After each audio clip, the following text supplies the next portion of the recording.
Hey everyone, Jakinto here. Today I'll be going over all of the benefits that each covenant has for the Blood Death Knight. Now we saw a lot of changes to these covenants in patch 9.0.5, so I really want to go over what these benefits of these covenants are, how we can work these benefits into Blood Death Knight gameplay, and I also want to touch on the viable and optimal covenants for Blood Death Knight rating and Mythic Plus in Shadowlands currently. So getting into it here, we're going to look at the Kyrian covenant first. Now the general Kyrian covenant ability is Summon Steward.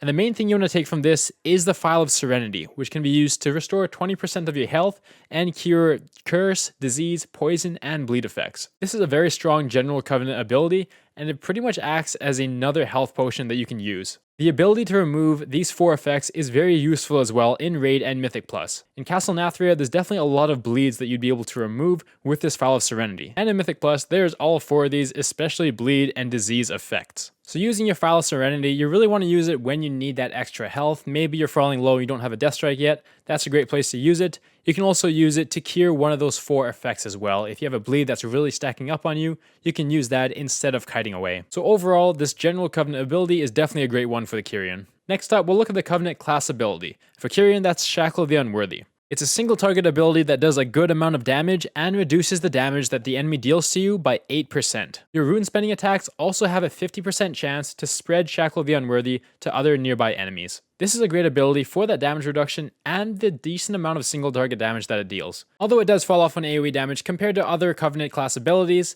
it's great that you get that damage reduction and it still does a good amount of damage overall. For Shackle the Unworthy, you want to use it on cooldown for the most part, but if there's a big hit coming out where you need a bit more damage reduction, you can definitely save that for a few seconds and use it just before the big hit. But since it is just a 1-minute cooldown, make sure you're getting as many uses as possible in a raid boss or a Mythic Plus dungeon. Now looking at the best soulbind for Kyrian here, as you can see, it is Pelagos.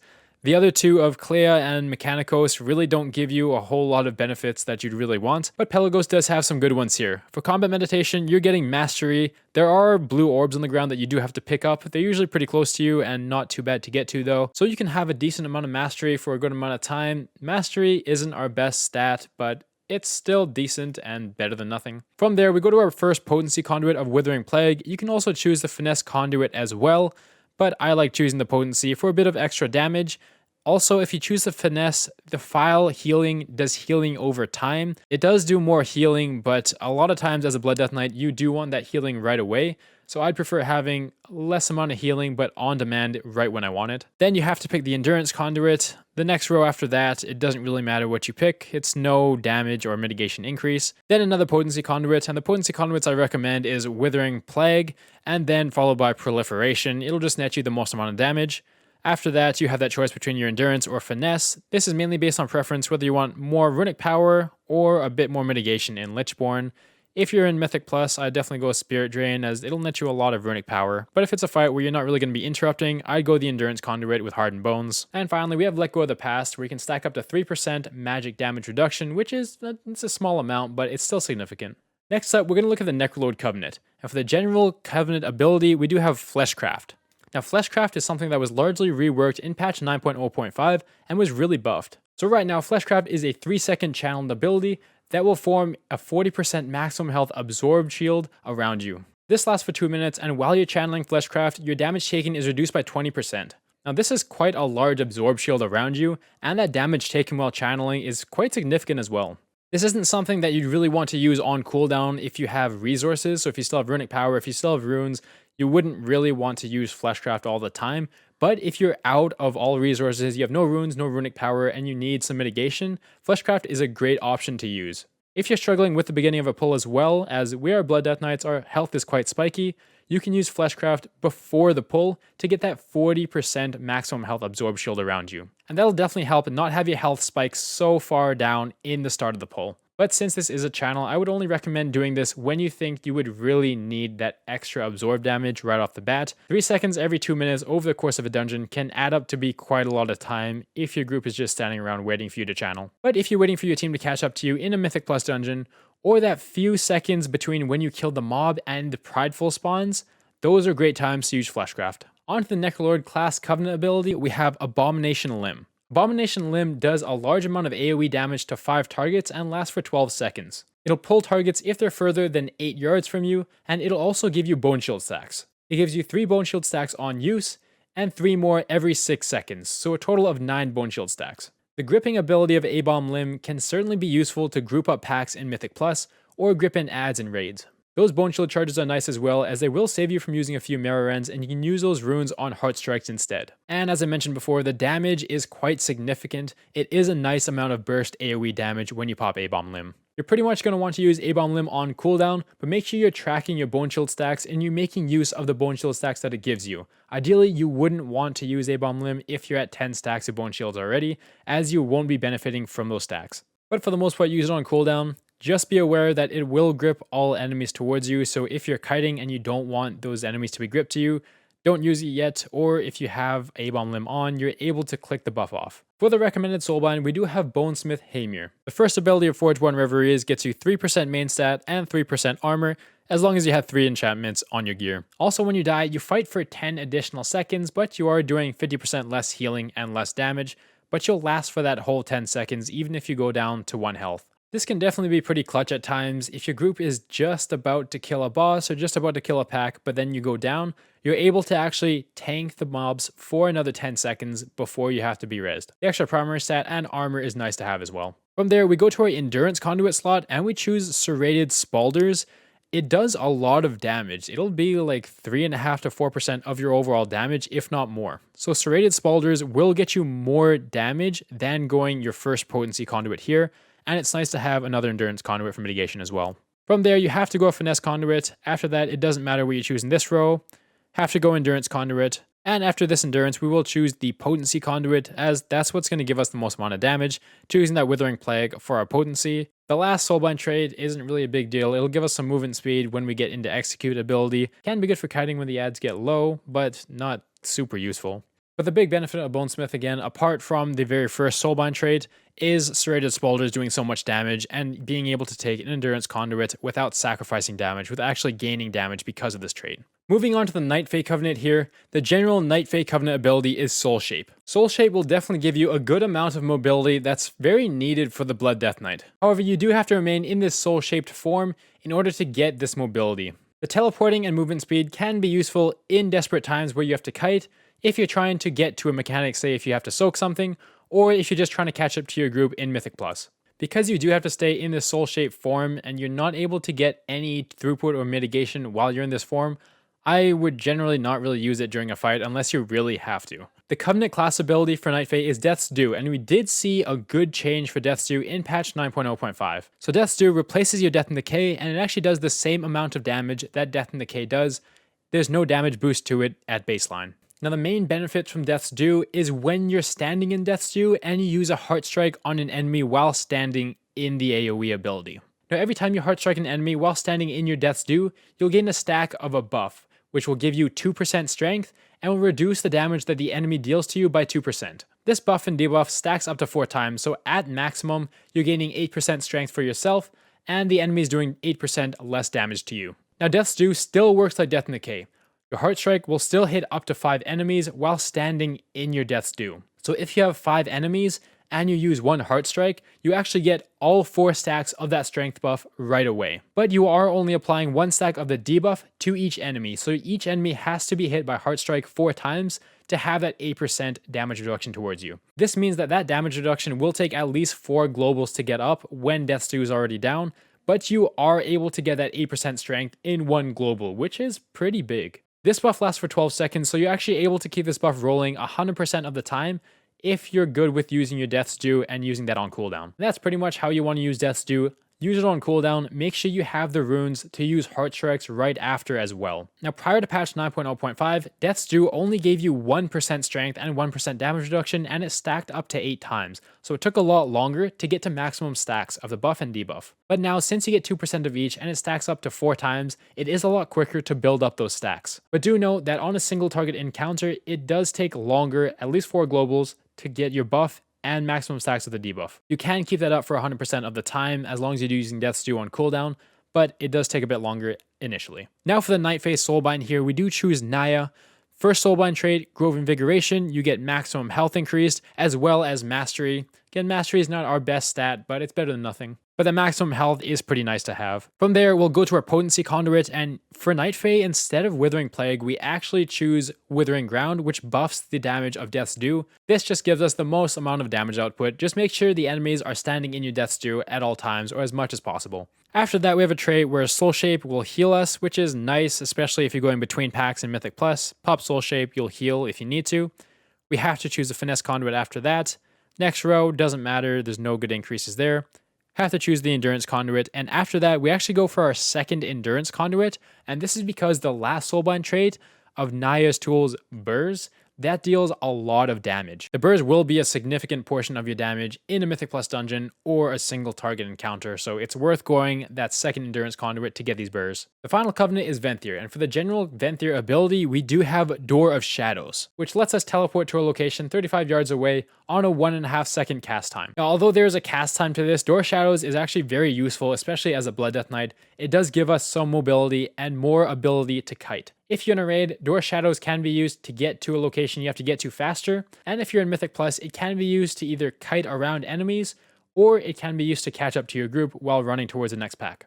Now for kiting, how I would use Door of Shadows is I would drop my Death and Decay slow first, so the enemies are slowed. I would back up slightly so the enemies aren't hitting me, and while they're slowed and not hitting me, I'll cast my Door of Shadows away from the enemy group. I'll actually cast it on the side that I'm facing, so towards my enemy's back, and this is so the enemies will stay in any AoE my DPS has down, and stay in that Death and Decay that you have down as well. So if you use it properly, Door of Shadows can be a great tool for kiting for sure. Now for the Venthyr class Covenant ability, we do have Swarming Mists. Now Swarming Mists lasts for 8 seconds and it increases your dodge chance by 10%. It's an AoE ability that does a good amount of damage to enemies every second within 10 yards, and it'll generate 3 runic power per enemy hit, up to a maximum of 15 runic power. It has a 1 minute cooldown, and it does cost 1 rune. Now this is a very powerful AoE ability, not only because of the damage, but because of the runic power it generates as well. If you have 5 or more targets on you at all times while Swarming Mist is active, you'll generate a total of 145 runic power, taking into account the 10 runic power you get from the 1 rune usage. That's a lot of runic power for just using 1 rune. That's almost 4 Death Strikes worth of runic power, which is huge. The dodge chance you get from it is nice defensively as well. Now it does fall off in a single target situation, as if there's only 1 target around you, you're only generating 3 runic power every second. That's going to be 37 runic power, down from 145 for AoE. While that's a lot less runic power in a single target situation, it's still a good amount of runic power for 1 rune usage. Swarm Mists can be good with Bone Storm, as Bone Storm has a maximum runic power cost of 100 runic power. Swarming Mists can really get you up to that amount of runic power fast, and still have runic power left over when it's used. Apart from that, in an AoE situation, Swarming Mists can act as a large cooldown. While this is active, you're able to alternate between Blood Boil and Death Strike to do a large amount of healing, and because Mist is active and you're gaining that runic power, you're not going to run out of runic power while doing so. So you should really use Swarming Mists on cooldown, but make sure you're not using it if you're already runic power capped, and make sure you're not runic power capping while the ability is active. Now moving on to our Venthyr Soulbinds, we do have 2 to choose from. So Nagia the Mistblade would be your Soulbind choice if you're not worried about mitigation and you want to push a bit of damage out. So for Nagia, Thrill Seeker is the first Soulbind trait. You'll be getting 20% haste for 10 seconds after 80 seconds. So 20% haste for 10 seconds, that is a good amount, although you're not able to control when you get that haste, it's still nice to have. After that, we go for our first Potency Conduit. Now you can choose Withering Plague, or you can choose Impenetrable Gloom. They're both pretty decent conduits to have. After that, you take Agent of Chaos, where your Door of Shadows disorients enemies for 6 seconds. Can be useful, especially if you're using it to interrupt some kind of cast, or interrupt a cast that normally can't be interrupted. Then you have to take the Finesse Conduit. You have to take Friends in Low Places, which doesn't really do anything for you. You have to take the Endurance Conduit. From there, you do have the choice, but I would recommend to go for the second Endurance Conduit, and this is because the last Soulbind trait in this row is Exacting Preparation, and this is where you get 20% increased benefits from Well-Fed, Flask, Weapon Enchant, and Rune Forges. The 20% to your Well-Fed, your Flask, and your Rune Forge will definitely net you a good amount of extra strength and damage overall. So that would be the Nagia build. That's if you want to push damage, if you're not worried about mitigation. Now, if you're focusing on mitigation, you are going to go with General Draven. So General Draven has Service in Stone, where damage taken below 40% health is reduced by 10%. That's a very amazing Soulbind trait to have for mitigation. This, paired with Will of the Necropolis, where you're taking 30% less damage below 30% health, you're really in a good spot if you fall low on health. This can definitely improve your survivability when you're low on health, especially when you're first going into a pull. And if you die, you do a large amount of damage to your enemies and heal your allies for a good amount. So from here, we do go for our Finesse Conduit, and after that, we get Enduring Gloom, where a Door of Shadows grants you a shield that absorbs damage equal to 15% of your maximum health. Now with this, you can definitely use Door of Shadows right before you go into a pull, and you get that 15% maximum health absorb shield. Just make sure you're not using Door of Shadows directly into the mob. You want to stop just before the mob so you don't get all of those attacks on you at once. From there, you have to choose that first Potency Conduit. After, it doesn't matter which one. Then you have to choose the Endurance. Now you have your choice. Now for maximum mitigation, you're going to want to go your Potency Conduit, followed by Hold Your Ground. So with this final Soulbind trait, if you stand still for 4 seconds, you gain 10% increased stamina and 4% increased healing done. So with Hold Your Ground, it really incentivizes you to stay still. It's something you'd really have to get used to, but it can be a lot of good mitigation with the extra healing done and extra stamina. But just make sure if you go with the Soulbind trait, you are making good use of it, and you're staying still when you can. However, if you feel that you can't manage Hold Your Ground, you can go with the Endurance Conduit and go with Superior Tactics, where you get 10% crit chance after interrupting. And this can have a maximum of 33.3% uptime, which is a good amount of uptime. So those are the Soulbinds for Venthyr. If you're not worried about mitigation, go Nagia. If you want a bit more mitigation, go General Draven. So now that we covered all the covenants, I want to go into what covenants are viable for Mythic Plus and for rating. And luckily, every single covenant is viable for high-end Mythic Plus and for high-end rating. You will find all 4 covenants within the top ranks of Mythic Rating and Mythic Plus, which is great. The balance of a covenant is in a really good spot, especially compared to other specs, where we can go any covenant we want. So if there's a playstyle you like the best, or if there's just an aesthetic you like the best, definitely go for that. Now I'll talk about which covenants are optimal, what's going to give us the most amount of throughput and mitigation. And we're going to start with rating, so which covenant is most optimal for rating? And right now, the most optimal covenant for rating is Kyrian. The healing and curing effects of Foul of Serenity, as well as the single target damage of Shackle the Unworthy, really push Kyrian ahead of the others. This, along with Pelagos' Soulbind traits, really gives you a good amount of mitigation and a good amount of damage for a single target situation. So if you're purely looking to optimize for rating, I would recommend going Kyrian. After Kyrian, all of the other covenants are honestly quite close. All of their class covenant abilities are mainly AoE based, and the general covenant abilities are either mobility or fleshcraft with Necrolord. I would probably say Necrolord falls behind, and Venthyr and Night Fae being kinda tied for second. But again, that's just for an optimal rating build. You are able to play any of these covenants successfully at high-end Mythic rating. Now I'll be looking at the most optimal covenant for Mythic Plus. So for Mythic Plus, the most optimal covenant and the one that most high-end Blood Death Knights will run is Venthyr. This is largely due to Venthyr's powerful soulbinds as well as Swarming Mists. Swarming Mists just gives so much runic power generation in an AoE setting, and it really becomes its own cooldown. Getting over 100 runic power every minute while only using 1 rune is very powerful. Along with this, as we saw, the soulbinds of Nagia and General Draven are very good choices. General Draven is really a soulbind that's unmatched among any other covenant. This is mainly due to the damage taken decrease as well as the extra stamina and healing done from Hold Your Ground. It's also nice to have a second very strong soulbind in case you want to focus on just dealing more damage if you're doing some lower level content. Even though I would pick Venthyr as the most optimal Blood Death Knight Mythic Plus covenant, the other covenants are also really good to run. You can get some really nice extra damage and decreased damage taken from Death's Due and Night Fae. For Necrolord, A-Bomb Limb is nice to grip everything in, it does quite a bit of damage, and you get those Bone Shield stacks. And for Kyrian, you get that large single target ability and reduced damage, which would be really good on boss fights. It's quite hard to pick another covenant after Venthyr. I think the other 3 are pretty decently balanced. Another thing to take into account for Mythic Plus is also the dungeon bonuses for each covenant, and this really ties into your group's composition.